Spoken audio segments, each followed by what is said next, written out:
La idea es de esta charla que hacemos, que nosotros siempre decimos que lo que hacemos es socializar conocimientos. Nosotros formamos lo que es el Instituto de Salud y Seguridad de las y los Trabajadores de ATE, que ya hace un par de años que está formada, que es un instituto con la idea de dar apoyo técnico a todas las áreas del sindicato, tanto de ATE como incluso de la CTA autónoma.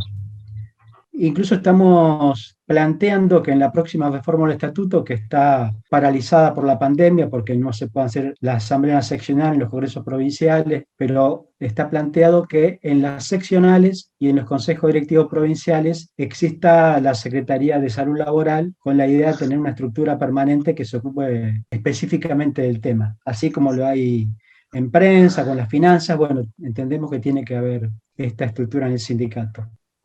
La idea es que vayamos de lo general a lo particular. Es decir, vamos a contextualizar las cosas, porque lo que pasa ahora en la pandemia es un proceso mundial que se ha repetido en los ciclos de nuestra historia. Nosotros reivindicamos a la salud como un proceso dinámico, la vemos así, no hay una salud estática. El equilibrio es la definición más conocida de la Organización Mundial de la Salud, que habla de equilibrio físico, psíquico y social. En realidad lo está planteado como la salud completa, que es mucho mejor que la definición anterior de ausencia de enfermedad, pero en realidad la salud es una cuestión dinámica, no existe la salud perfecta. Y influye en él no solamente las cuestiones biológicas o psíquicas nuestras, sino cómo nos interrelacionamos con el medio. Y en particular, en trabajadoras y trabajadores, nuestra interrelación con el medio de trabajo, y obviamente donde vivimos. Si nosotros trabajamos en un medio saludable y vivimos en un medio saludable, difícilmente nos enfermemos, pero no suele ser lo normal, lo habitual en nuestras situaciones. Habitualmente nos enfermamos por el ambiente en que vivimos, o porque no hay agua potable, o porque hay contaminaciones ambientales, o también nos enfermamos en nuestros lugares de laburo por los distintos contaminantes que tenemos. En el caso particular de las trabajadoras de salud, es quizás de los lugares más riesgosos que tenemos para realizar nuestras tareas. Pero ese proceso se da en medio de procesos históricos. Y en esa salud, lo primero que afecta a esa salud no son las cuestiones científico-técnicas. Para nosotros las científico-técnicas están en último orden, porque en realidad primero está la política, la economía, la cultura. Y fíjense cuán importante que es la economía, la política y la economía, es que la principal herramienta para la pandemia, las vacunas, se la están quedando los países más poderosos del mundo. Y con mucho esfuerzo nuestro país va manoteando de donde puede vacunas. No estamos entre los peores, pero cuando más pobre sos como país, más dificultad tenés para conseguir las vacunas. Y eso es claramente una cuestión de poder político y poder económico.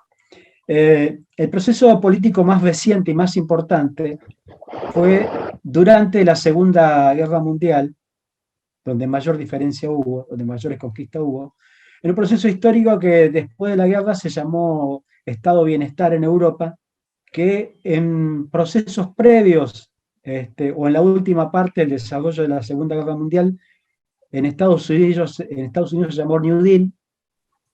Fue el periodo donde más lucha obrera hubo en Estados Unidos y donde mayor cantidad de conquistas laborales hubo, mientras gobernaba Roosevelt. Y en Argentina eso se llamó peronismo, sobre todo el primer peronismo. Después pasaron otras cosas, pero el primer peronismo, en la etapa histórica de nuestro país, del 46 al 49, es cuando mayor cantidad de luchas obreras hubo. Y es el periodo de mayores conquistas. La segunda etapa histórica fue de mayor niveles de conflicto, es cuando gobernaba Irigoyen. Es decir, dos gobiernos populares de distintas características y con lucha obrera es cuando se da ese proceso de conquista de derechos. Es decir, en cada momento histórico, aún con gobiernos que tengan el oído más en las trabajadoras y trabajadores, si no hay lucha, difícilmente haya conquistas. Después, la modalidad de la pelea se da en cada momento histórico. después puede haber, puede ser mirada con atención, escuchada, puede ser reprimida. Pero la verdad es que en esos procesos históricos, en el mundo, ha sido cuando mayor nivel de conquista hemos tenido. Y alineado con eso, empiezan a cambiar los conceptos técnicos y científicos. La salud y seguridad, la salud laboral, nuestra salud de trabajadoras y trabajadores, nació como higiene y seguridad, nació como técnica para evitar los accidentes, pero no para evitar que se dañe un trabajador o una trabajadora. Empezó con el criterio de que había que cuidar los bienes del patrón. Ese es el criterio con que nace la salud y la seguridad. Y después, la experiencia médica, salvo excepciones, donde hay relatos de médicos que van relatando cómo se enferman de acuerdo a las tareas que van haciendo. Ramazzini es uno de los más conocidos de hace varios siglos que escribió esto. Pero en la época industrial, los médicos laborales, así como los que aprendieron a hacer técnica para prevenir accidentes, lo hacían en función de los intereses del patrón. La verdad que los médicos laborales actúan en función de los intereses de quien le pagan, que son las patronales. En general, actúan como justificador de días, podés trabajar o no podés trabajar, y no hay un seguimiento ni en una empresa privada y tampoco en el Estado para verificar de acuerdo a si tu enfermedad tiene que ver con el trabajo que estás haciendo. Y esa es una pelea que tenemos que dar.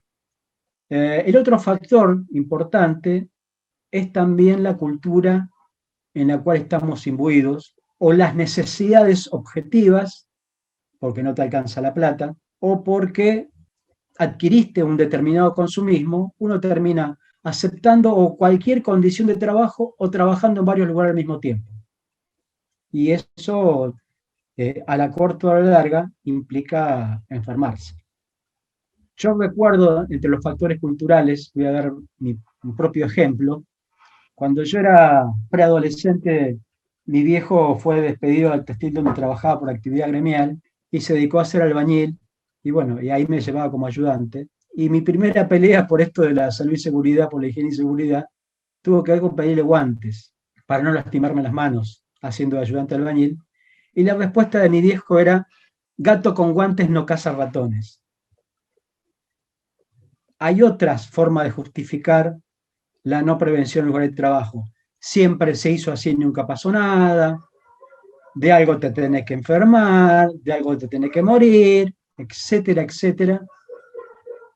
Y la otra cuestión, metida también internalizada en nuestro caso, es que muchas veces, a sabiendas, y a veces no tanto, por cuestiones de necesidad, cambiamos salud por plata. Por ejemplo, si hay una condición enfermante en cualquier lugar de trabajo nuestro, ¿nosotros qué pedimos? Adicional por insalubridad, adicional por riesgo. En vez de exigir no estar sometido a ese riesgo o esa insalubridad que es la posibilidad de enfermarte. Y eso está metido en nuestras cabezas. Y eso es pensar como el patrón. Porque al patrón les es más barato pagar esos adicionales o hacer esas concesiones que invertir en prevención. Pero siempre hablamos de costos directos de las patronales. Porque en realidad, en términos globales, cada vez que alguien se accidenta, cualquier ser humano, en el trabajo, fuera de él, y doy como ejemplo un accidente vial, siempre son pérdidas, aunque algunos hagan negocio con eso, pero esas son pérdidas. Y para darle algún número de referencia, la OIT lo empezó a hacer en el 2003, en un documento que se llamó La seguridad en cifras, empezó a hablar de cuántos son esas pérdidas. Y en aquel momento empezó a plantear que, por ejemplo, si un país tenía política seria en salud y seguridad, esas pérdidas orillaban entre el 2 y el 3%, pero si un país no tenía política seria en salud y seguridad, esas cifras se podían disparar al 7 o al 8, incluso hablaba del 10%. En pérdidas respecto al Producto Bruto Interno. O sea, si el Producto Bruto Interno son, creo que, no sé si 500.000 millones de dólares, una cosa así, el 8% de eso son algo así como 40.000 millones de dólares de pérdida que tenemos por no hacer prevención.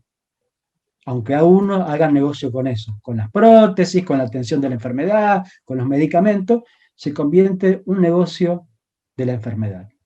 Y respecto a la cuestión científico-técnica, yo le decía que había evolucionado después de la Segunda Guerra Mundial, donde ya no empezamos a hablar en los términos de la vieja higiene y seguridad. Como AGA somos licenciados en higiene y seguridad. En muchas de nuestras facultades se sigue enseñando en función de esos intereses. Por eso nosotros le criticamos tanto esa definición. Pero empezó a evolucionar y entonces ya no, para que tengan una idea, el concepto viejo de higiene y seguridad, el más perjudicial de todo y el más claro es cuando hablan de acto inseguro. Cuando un trabajador comete un acto inseguro. Y no es que los trabajadores no nos equivoquemos o no nos distraigamos cuando trabajamos. En estos minutos que llevamos, seguramente más de uno se distrajo y su cabeza fue a algún lado y volvió. Es lo que nos pasa habitualmente. Eso también nos pasa mientras trabajamos. Entonces, ¿cómo puede ser que diseñemos tareas, maquinarias, donde no esté previsto que va a haber error humano? Si siempre en algún momento el error humano va a existir. Lo que pasa es lo que han diseñado y después lo han ido acomodando con el vocabulario. Ahora hablan mucho del factor humano, pero el tema pasa por echarle la culpa a los trabajadores por las consecuencias de las malas condiciones de laburo. Y esa es una pelea que venimos dando en esa evolución de conceptos. Nosotros creemos en una salud y seguridad sistémica, donde el sistema tiene que estar preparado para que no haya accidentes. Y voy a citar un ejemplo. En Atucha le costó la vida a un trabajador este accidente. Uno de los tableros nuevos de Atucha 2. En vez de apretar el botón A, B y C, apretó el B y el C. Se produjo un arco eléctrico de alto voltaje que terminó matando al trabajador. Nosotros hicimos una serie de reuniones con la Junta Interna nuestra de ATE del lugar y obviamente charlamos estas cuestiones de cómo se hace una investigación de accidentes que tengan que ver con encontrar las causas profundas del accidente y no las superficiales, que lo que salta inmediatamente es que el trabajador apretó otro botón que no tenía que apretar. Sin embargo, cuando accedimos al informe, el informe decía que había sido error del trabajador, cuando en realidad el error está en el diseño del equipo. ¿Cómo puede ser que no pueda estar enclavado cuando eso técnicamente se puede hacer? Y en este caso en particular lo conozco porque también trabajé en electrónica industrial, en automatizaciones y de tableros. Se puede perfectamente enclavar para que esos errores no pasen. Pero hay un ocultamiento de determinadas cuestiones sistémicas. Hace poco tiempo también, en esa charla que aparece en el video que hicimos con Uruguay, aparece algo parecido en la empresa eléctrica de Uruguay, también con un accidente, y nosotros discutíamos con los compañeros hacían mucho hincapié en la capacitación de los trabajadores, nosotros les decíamos que se estaban equivocando, que había que ir por el diseño, por el sistema, que está bien capacitar a los trabajadores, pero hay que corregir los diseños. Y esto pasa sistemáticamente, quizás incluso pasa a nivel de la justicia. El avión que se cayó del APA en el aeropuerto del Aeroparque de Buenos Aires, el avión sonaba las alarmas al pedo. Cuando no pasaba nada, las alarmas sonaban igual. Al trabajador le faltaban horas de capacitación. Ambas cosas eran responsabilidad de la empresa. Sin embargo, la justicia penal le echó la culpa al trabajador. El culpable del accidente fue el piloto de avión. No fue todo lo previo que pasó. Es decir, hay un sistema montado, un sistema y una forma de pensar en el cual nosotros estamos influidos, de que somos culpables de lo que nos pasa. Y esto tiene también influencia cuando a la hora de denunciar accidentes o ocultar enfermedades, porque nos sentimos culpables. Y pasa a ser un hecho individual y no colectivo. También pasan otras cosas. Los temas de violencia laboral en el lugar de trabajo también son vividos individualmente y hasta que alguien habla y se hace colectivo y quizás se pueda resolver. Estamos seguros que individualmente no se resuelve. Por eso es importante este intercambio que hacemos de experiencias y de ver cómo vamos viendo, cómo vemos el trabajo. Y en el tema, le decía, en esta evolución del análisis científico-técnico, por ejemplo, los puestos de trabajo se diseñaban para una determinada contexto físico, como si todos fuéramos iguales. Y lo que en realidad pasa es que todos somos distintos, más alto, más bajo, más ancho, menos ancho, somos todos distintos. Brazos más cortos, más largos. Sin embargo, los puestos de trabajo eran diseñados para trabajadores flexibles y puestos de trabajo fijos. Bueno, de eso después con el tiempo surge una disciplina para adecuar eso, el trabajo a las personas, y se llamó ergonomía. En otros campos nació la psicología laboral, pero con dos líneas de trabajo distintas. Están quienes piensan en función de los intereses de trabajadores y trabajadores y quienes lo hacen en función de la patronal. Por ejemplo, han instalado algo que con nuestros compañeros nosotros renegamos mucho, porque es mal utilizado, el término resiliencia. El término es originario en los materiales, en la capacidad de los materiales de volver a su estado original una vez que es sometido a presiones.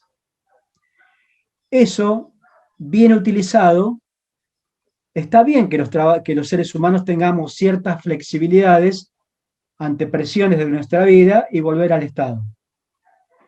Eso es un principio general que está bueno, pero ¿cómo es que lo mal utilizan en el lugar de trabajo?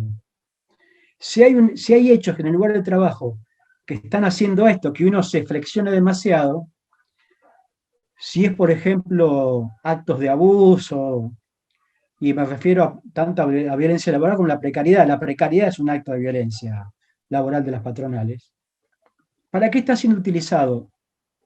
Y esto nos pasó en el Ministerio de Trabajo de la Nación, donde contrataron un psicólogo y nosotros veníamos trabajando otra cosa. Nosotros lo trabajamos porque tenemos también acuerdos con servicios de psicología, que trabajamos juntos. Lo que hace un psicólogo desde los intereses de los trabajadores es tratar de que ese sufrimiento deje de ser individual, sea colectivo y se pueda resolver, que se ponga sobre la mesa, que se hablen esas situaciones y que se resuelvan. ¿Cómo trabajan del lado de la patronal?